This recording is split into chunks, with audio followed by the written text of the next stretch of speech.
In the vast expanse of interstellar politics and cosmic bureaucracy, two simultaneous stories unfold that will forever alter the perception of humanity among the stars. I am here to bring you these accounts as an interplanetary journalist who has witnessed both scenes firsthand. My augmented perception allows me to document these parallel narratives as they occur across the vastness of space, connected by the unbreakable thread of human resilience. The Grand Council chamber of the Galactic Federation gleamed with crystalline brilliance, light refracting through the vast, transparent dome that crowned the chamber. Below, delegates from 1,000 worlds gathered in concentric rings, their bodies as varied as the stars themselves. Some vaporous, others silicon-based, a few composed of pure energy, contained in specialized suits.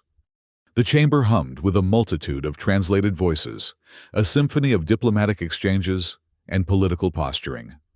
Meanwhile, 76 light-years away, the Terran station Alpha floated in the cold void, a testament to human engineering and stubborn persistence. The station's central command hub buzzed with activity as officers monitored systems, managed interspecies communications, and maintained the fragile structure that kept the vacuum of space at bay.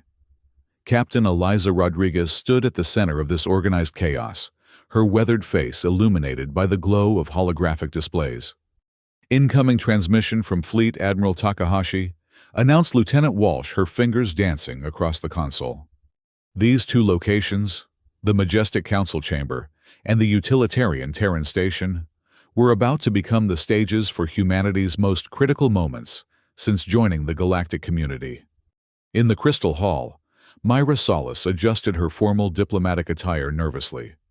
As Earth's ambassador to the Galactic Federation, she carried the weight of humanity's future on her shoulders. The recent border skirmishes with the militaristic Zothran Empire had escalated, and today's emergency session would determine whether Earth would stand alone against the impending invasion or receive the Federation's support. "Ambassador Solis," came a melodious voice from behind her. Myra turned to face the towering gossamer form of Delegate Xylantha from the luminous conclave. "I fear today's session may not produce the outcome your people hope for. The Council grows weary of human unpredictability." Myra smiled diplomatically. Perhaps unpredictability is exactly what's needed when facing the Zothran threat. Back on Terran Station, Alpha, Captain Rodriguez was reviewing the station's daily reports when the station-wide announcement system crackled to life. "Attention all personnel, Terran Inspectors arriving in 90 minutes. Repeat, Terran Inspectors arriving in 90 minutes. All departments prepare for safety compliance verification." The blood drained from Rodriguez's face. "Inspectors today. There was nothing on the schedule." Lieutenant Walsh frantically checked her terminal. "Captain, it's Inspector Eleanor Graves from Central Command Safety Division." A collective groan echoed through the command center. Inspector Graves was notorious throughout the fleet for her uncompromising adherence to regulations and her ability to find violations where none seemed possible. Sound General Quarters," Rodriguez ordered, her voice tight with stress. "And get me Thompson from Engineering immediately." In both locations, humanity faced judgment. One on the cosmic scale of galactic politics, the other in the mundane, yet potentially career-ending realm of safety compliance. Both equally terrifying in their own ways. The Galactic Council session began with the traditional harmonic resonance crystal tones that rippled through the chamber, calling delegates to attention. The High Arbiter, a being of pure thought, housed in an ancient mechanical body, raised his articulated appendages for silence. This emergency session addresses the Zothran incursion into Sector 9 specifically, the human colonies of New Titan and Proxima Centauri B, the Arbiter's synthetic voice echoed. The Council will hear arguments and determine appropriate Federation response. Ambassador Myra Solis stepped forward, her heartbeat thundering in her ears. 5 years of diplomatic service had prepared her for moments like this, but nothing could truly ready one for pleading for the lives of billions. "Honorable delegates." She began, her voice steady despite her nerves. The Zothran advance represents not merely an attack on human settlements, but a direct challenge to the Federation's founding principles of territorial sovereignty and peaceful coexistence. From across the chamber, a harsh, guttural sound interrupted her, the equivalent of contemptuous laughter from the Zothran delegation. Their leader, Warlord Eternal Kazaktor, rose on his four armored limbs. Standing nearly 3 meters tall, his exoskeleton gleaming with ceremonial war markings, he cut an imposing figure. The humans speak of principles they barely understand, and have only recently discovered. The warlord growled translation devices, struggling to capture the nuances of his warrior dialect. They are children playing at diplomacy, while greater powers determine the true course of galactic events. His declaration sent ripples of murmured commentary throughout the chamber. Many nodded in agreement, particularly delegates from the ancient races who viewed humanity as upstarts. Meanwhile, on Terran Station, Alpha Chaos unfolded in a different form. Captain Rodriguez had assembled department heads in the main conference room, where panic was the prevailing emotion. "We just finished rewiring Junction Box 47C yesterday." Engineering Officer Thompson protested, running his hands through his disheveled hair. "The insulation tape is still setting. If Graves sees that." "And what about the ventilation system in Habitation Ring 3? Lieutenant Martinez from Life Support added. "We've got pizza stickers covering the panel damage from last month's micrometeorite impact." "Pizza stickers!" Rodriguez's voice rose an octave. "Why in God's name would you use pizza stickers?" Martinez shrugged helplessly. "Supply shipment with replacement panels was delayed. The stickers match the hazard warning color scheme. From a distance they look almost regulation." "We're dead," Rodriguez muttered, massaging her temples. "Completely dead." "Not necessarily," Walsh suggested, her expression brightening. "We have 90 minutes. We can hide the worst violations, create some distractions, and maybe, just maybe, survive this inspection." Rodriguez straightened her spine. This was why humans had survived in space despite the odds. Adaptability, resourcefulness, and when necessary, the ability to cover up problems with whatever materials happen to be at hand. "All right, people. Operation Cover Our Asses begins now. Martinez, get those pizza stickers replaced with something less Italian. Thompson, accelerate that insulation setting time. Everyone else, find and fix anything Graves might flag. Move." Back in the council chamber, Myra Solis was fighting her own battle against overwhelming odds. The Zothran delegation had formally declared their intention to annex human space, presenting it as bringing order to chaos and guiding a primitive species toward proper development. Several elder race delegates nodded in approval.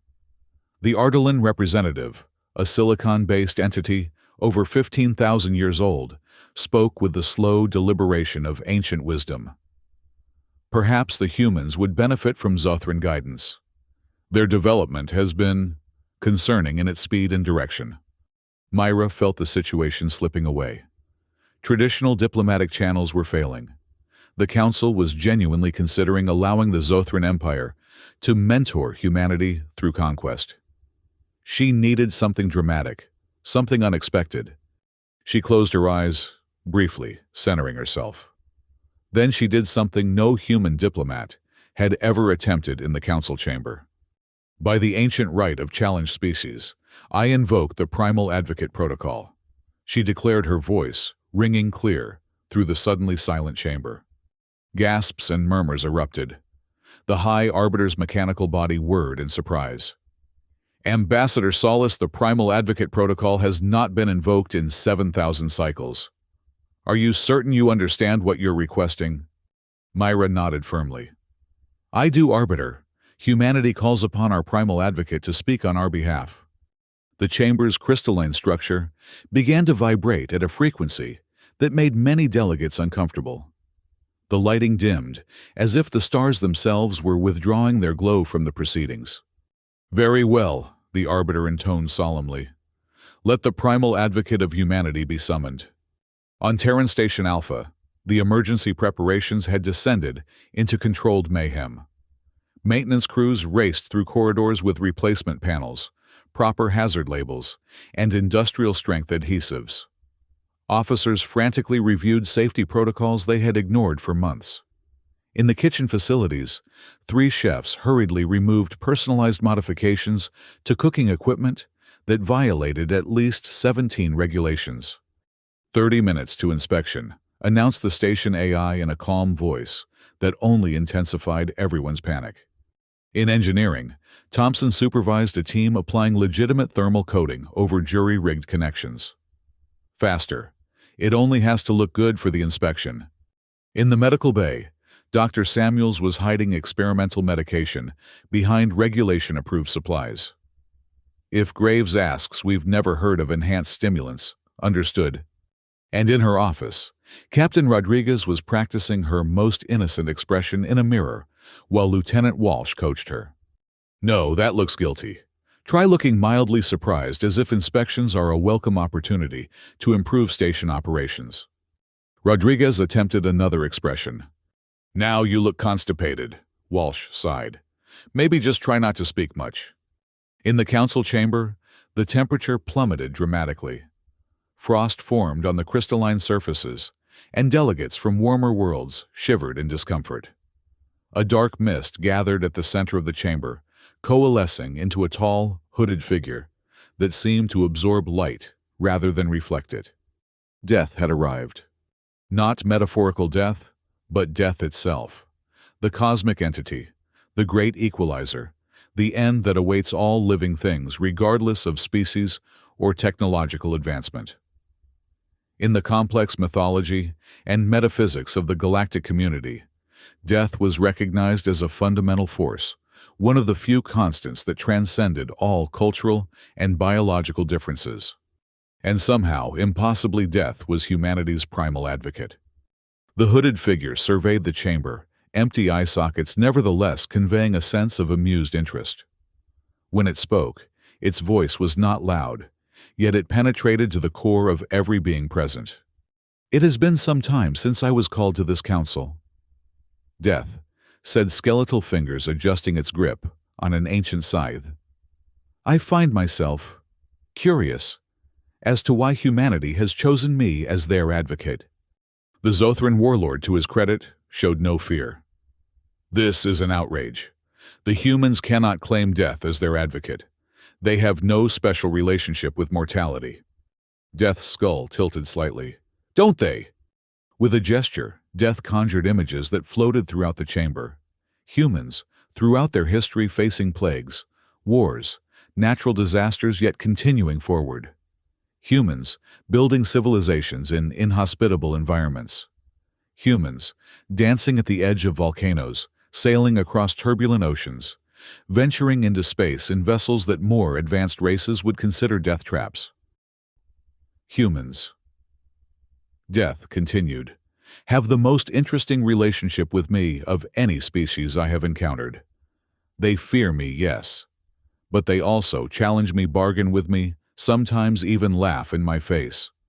The chamber was absolutely silent now, every delegate transfixed by Death's words, and the floating images of human persistence against overwhelming odds. Unlike many of you who have found ways to extend your existences for millennia, humans live briefly, intensely, always aware of my proximity. This has not made them cautious, quite the opposite. They climb mountains because I wait at the summit.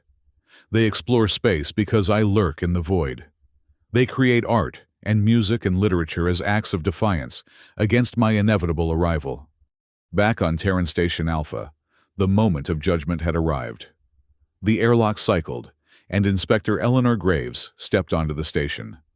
She was a small woman, barely 160 centimeters tall, with severe features, gray hair pulled into a tight bun, and eyes that seemed capable of detecting a missing safety label from 50 meters away. Captain Rodriguez, she said crisply, not offering her hand. I trust you received adequate notice of this inspection. Rodriguez smiled weakly. Of course, Inspector Graves. We've been eagerly anticipating your arrival. Graves raised an eyebrow that clearly expressed her doubt. I'll begin with the command center, then proceed to engineering, life support, and medical. I expect all relevant documentation to be ready for review." "Absolutely," Rodriguez nodded too enthusiastically. "Walsh here will assist you with anything you need." Lieutenant Walsh shot her captain a betrayed look before composing her features into professional neutrality. "This way, Inspector." As they walked through the corridors, Rodriguez and Walsh exchanged nervous glances. They had done everything possible in the limited time available, but Terran Station Alpha was an older facility constantly adapting to new technologies and alien integration requirements. Improvisation was not just common, it was necessary for survival, and improvisation rarely aligned with Central Command's rigorous safety protocols. In the Great Council Chamber, Death continued its advocacy for humanity.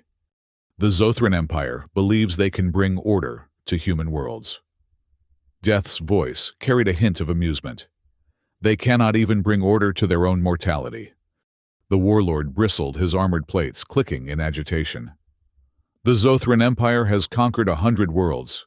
We have brought prosperity and advancement to primitive species throughout 3 galactic arms. And yet," Death countered, "your warriors still fall before me, just as human soldiers do. The difference is that humans acknowledge this reality. They have built their civilization with the awareness of their limitations." Death turned slowly, addressing the entire council. "I stand as humanity's advocate not because they worship me or have found some mystical connection to my realm. I stand for them because they, more than any species represented here, understand what it means to live fully despite my constant presence." The ancient Ardalan delegate shifted uncomfortably. "The issue before this council is not philosophical, but practical.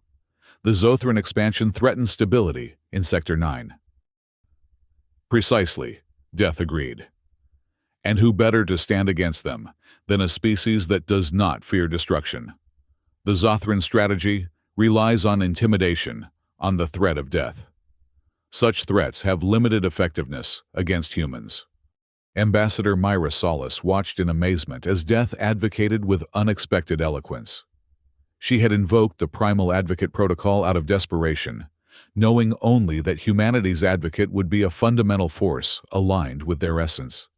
She had half expected to get chaos or perhaps curiosity. Never in her wildest imagination had she thought Death would appear, or that Death would prove to be humanity's most persuasive defender.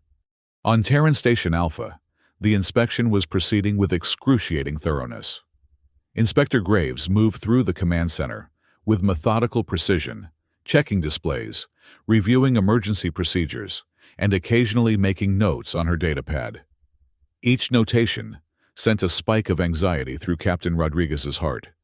"Your main environmental control interface is using version 7.3.5, Graves observed, peering at a screen. "Regulation requires 7.4.1 or higher due to the carbon dioxide monitoring improvements." Rodriguez swallowed hard. "We've scheduled the update for next week, Inspector.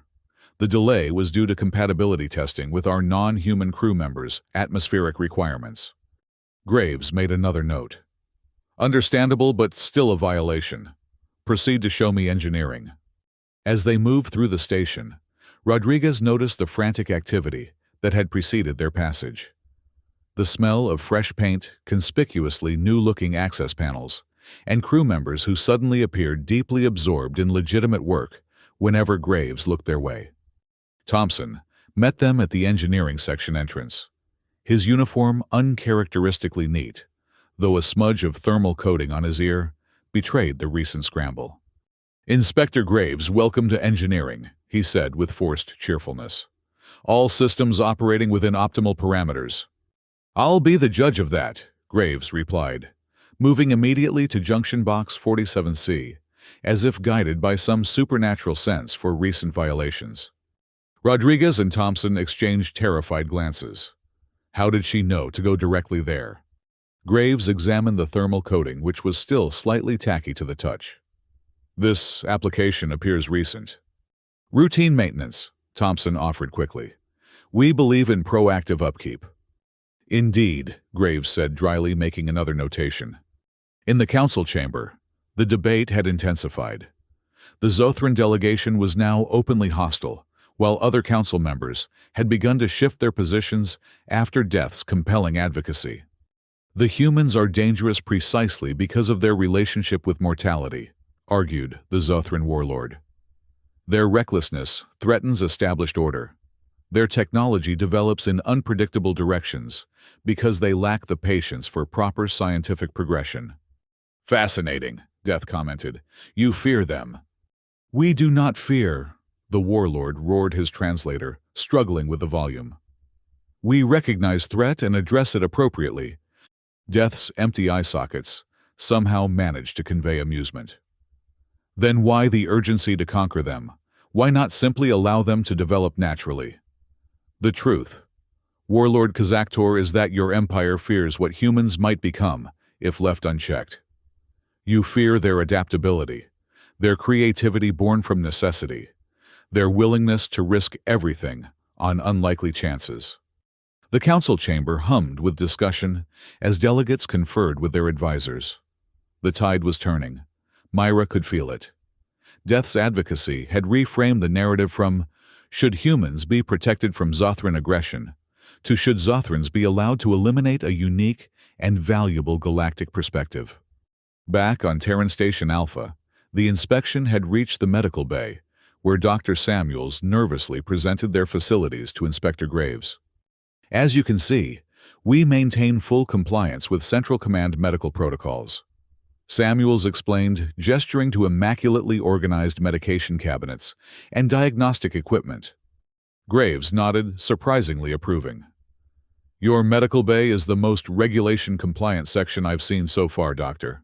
She paused, her gaze settling on a slight discoloration on one wall panel.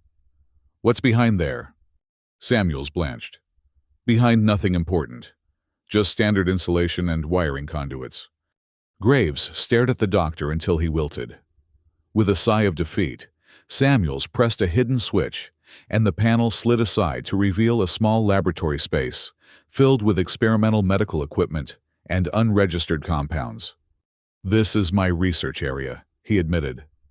I've been developing treatments specifically designed for hybrid physiologies, humans who've undergone adaptation procedures for different planetary environments. Graves examined the setup with narrowed eyes. This facility is not in your station schematics. No, Samuels acknowledged. Official research funding couldn't cover the specialized equipment. I've been conducting studies on my own time using materials I've acquired through various channels. Rodriguez stepped forward. Inspector, I take full responsibility. I authorized Dr. Samuels to pursue this research because we have 17 crew members with hybrid physiologies who suffer conditions that standard Terran medicine can't address. I see. Graves made extensive notes in her datapad, her expression unreadable. In the council chamber, Death was delivering its final argument. I propose a compromise, the skeletal figure announced. Rather than allowing the Zothran Empire to annex human territories, let the humans stand as a buffer zone, a neutral territory between Zothran expansion and the Federation core worlds. The High Arbiter considered this. And what guarantees do we have that humans won't simply align with the Zothrans once pressure is applied? Death's response was simple: I will stand as guarantor. A shocked murmur ran through the assembly. For Death to act as guarantor in galactic politics was unprecedented. You misunderstand, Death clarified. I do not promise to intervene directly. That is not my role. Rather, I acknowledge that humanity's nature, their complex relationship with mortality and risk, makes them inherently resistant to Zothran intimidation. They are by their very essence the ideal buffer. The warlord had heard enough. He rose to his full, imposing height, armored plates flaring in rage. The Zothran Empire rejects this farce. If the Federation will not sanction our rightful expansion, then we shall proceed without sanction. Human worlds will fall beneath our might regardless of their special relationship with Death. Death's response was calm, almost gentle. Then I formally declare my opposition to your empire, Warlord Kazaktor. The temperature in the chamber dropped, further frost now covering every surface. Several delegates gasped. Death had never declared opposition to any empire or species in recorded history. "You cannot," the warlord protested, though his translator conveyed a tremor of uncertainty. "You are bound by the cosmic laws of neutrality." "I am bound by no laws, except those of my own nature," Death countered. "And my nature recognizes humanity as something unique in this galaxy, a species that embraces life precisely because they understand me so well." The warlord's four limbs shifted nervously. "This changes nothing. The Zothran Empire fears no entity, not even death itself." "Then you are greater fools than I imagined." Death replied, its voice carrying a finality that silenced the chamber entirely.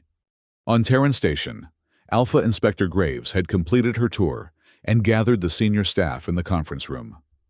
Captain Rodriguez sat rigidly in her chair, mentally calculating how long it would take to pack her personal belongings when she was inevitably relieved of command. "I have conducted a thorough inspection of this station," Graves began, her tone neutral. "I have documented 73 safety violations, 19 unauthorized modifications, and 12 instances of improper documentation." The room was silent, each officer contemplating their ruined careers.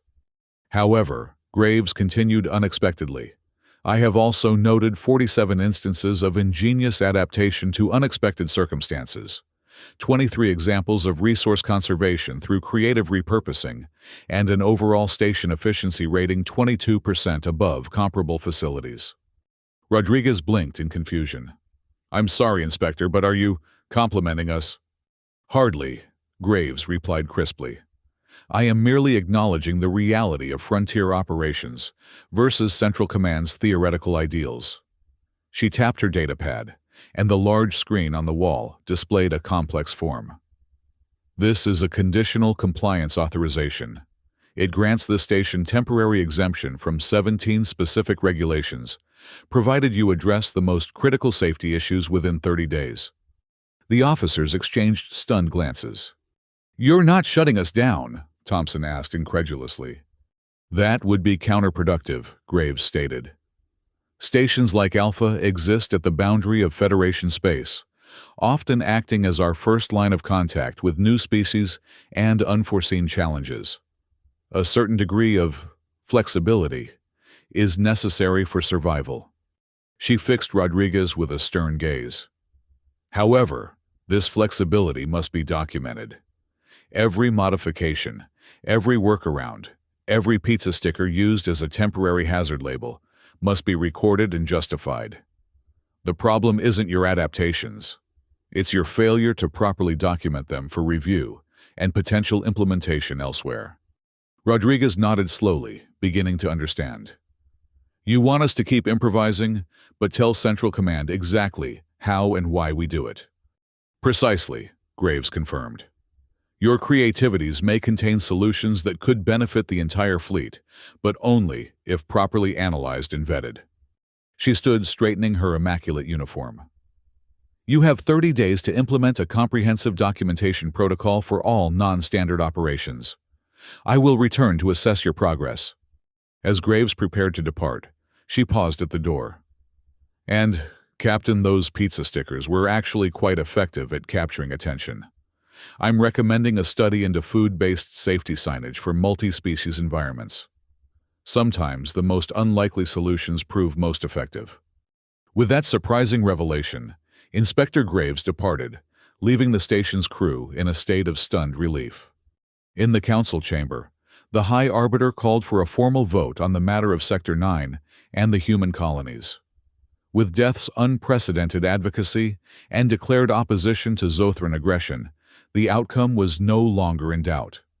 By majority decision of the Galactic Federation Council, the Arbiter announced Sector 9 and all human territories are hereby designated as a sovereign buffer zone to be protected by Federation security forces against aggression from any source, including the Zothran Empire. The Zothran delegation withdrew in barely contained fury, but the decision was binding. Ambassador Myra Solis felt lightheaded with relief and astonishment. Against all odds, Humanity had secured not just protection, but recognition of their unique place in galactic society. As the session concluded, delegates approached Myra with new respect and curiosity.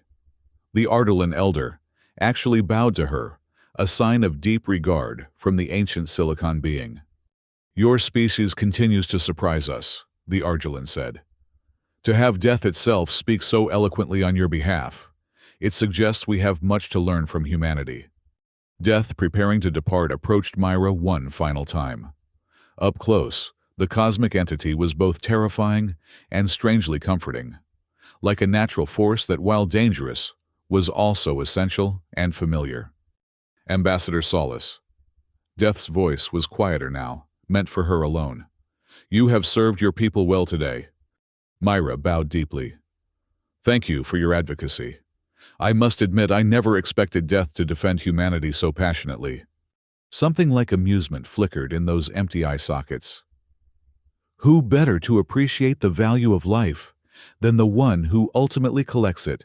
Humans understand better than most that my existence gives meaning to yours."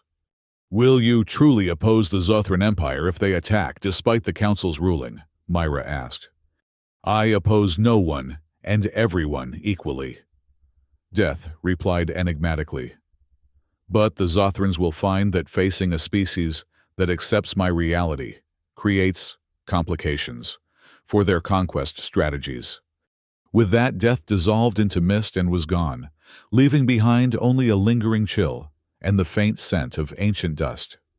Across the galaxy, on Terran Station, Alpha, Captain Rodriguez gathered her officers for a much more cheerful meeting than the one they had anticipated. "I still can't believe we passed," Thompson said, running his hands through his perpetually disheveled hair. "I was certain those thermal coatings would fail under inspection."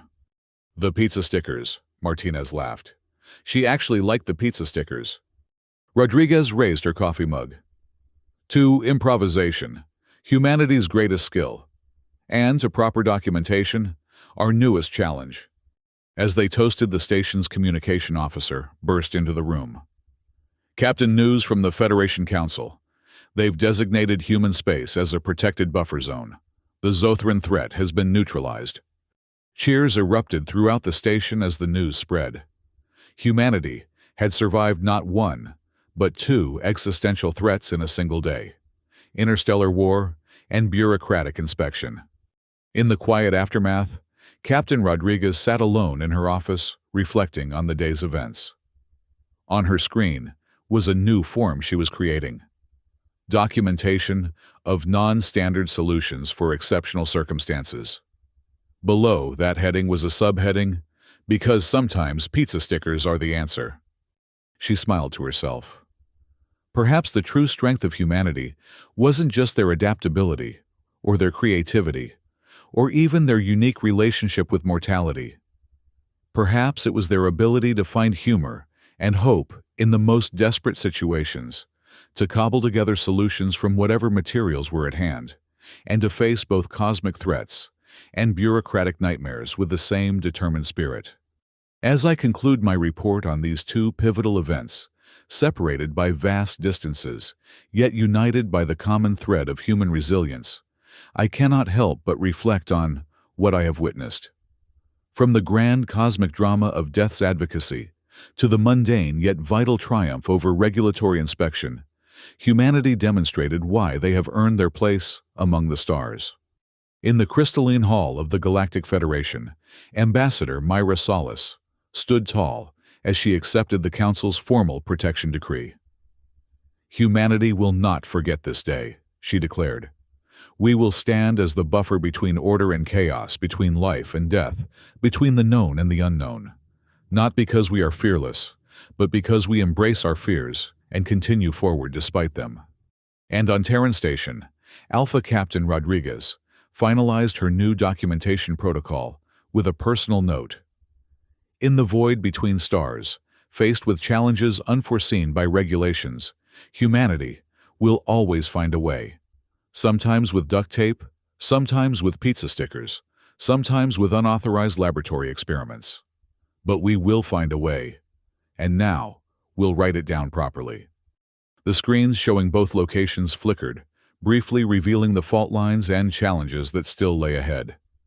The Zothran Empire would not accept defeat easily. Inspector Graves would return to verify compliance. Death's unusual intervention would have consequences throughout the cosmic order. But for this moment, humanity had prevailed. Through diplomacy and duct tape, through cosmic advocacy and creative compliance. They had reminded the galaxy why they were perhaps the most anomalous and yet essential species in the vast community of stars. And I, your interplanetary journalist, will continue to document their journey among the stars, one improvised solution at a time.